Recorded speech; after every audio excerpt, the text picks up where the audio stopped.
Most people think you need to quit your job to be a real artist.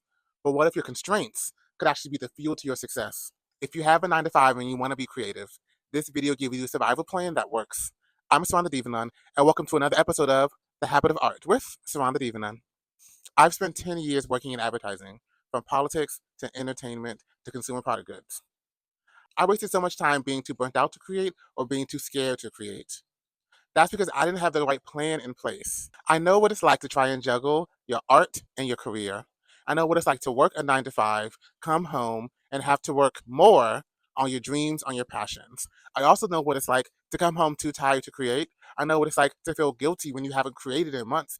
I know what it feels like when you're too burnt out to create. I understand the struggles of creating as an artist. So let me show you how I went from burnout to breakthrough. The first step is to create micro rituals in the margins. Everyone has a spare 10, 15, how even 30 minutes in your day. Use that to rapid fire your way to success, okay? Sometimes going slow will get you further. Remember the tortoise and the hare? Who won that?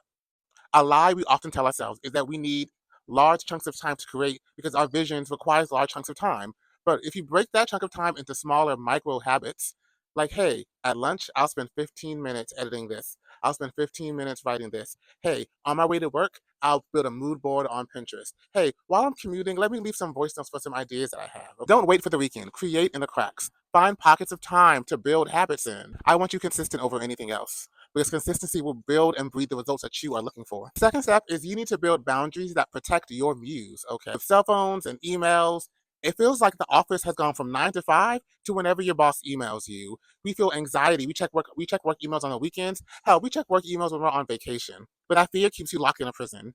You have every right to set boundaries with your work, with your job. Your time off is your time off to create. It's your time off to rest. It's your time off to nourish your spirit. Use it. Embrace it. Sometimes you have to tell your clients no, so that way you can tell your art yes. It's important in your schedule to build an off time for your art. What it means is don't check your email after you leave work. If you have to, make sure you schedule an hour of time so dedicated to your work. Those emails can wait. The stories that are burning inside of you cannot. The art wants to be let out. But these boundaries aren't even just for your office life, they're for your friends too. Because I know that you want to see them, I know you want to hang out, and the time feels fragile, but you have enough time, okay? If you want to see your friends on the weekends, if you want to go to that happy hour, say to yourself, where can I put this extra time to work? Or, okay, we'll go to the happy hour, we'll have a drink, we'll spend an hour, but then I'll make sure that I come home and I do my 30-minute habit of writing. I come home and I make sure that I chip away at the photos that I need to edit. There's work that needs to be done, and you have time to do it.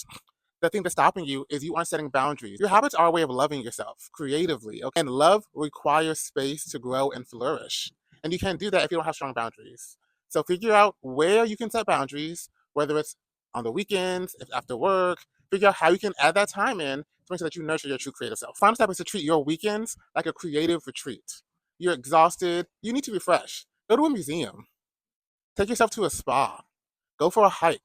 It's so important that we build in time to create, but it's also important that we build in time to rest and to breathe as well. Use your weekends to research, use your weekends to have fun, because that's fun, those experiences are going to bleed into your creative life, and it's going to make it all the more richer. You don't need more hours, you need more intention. So comment below and let me know how you fit art into your busy schedule.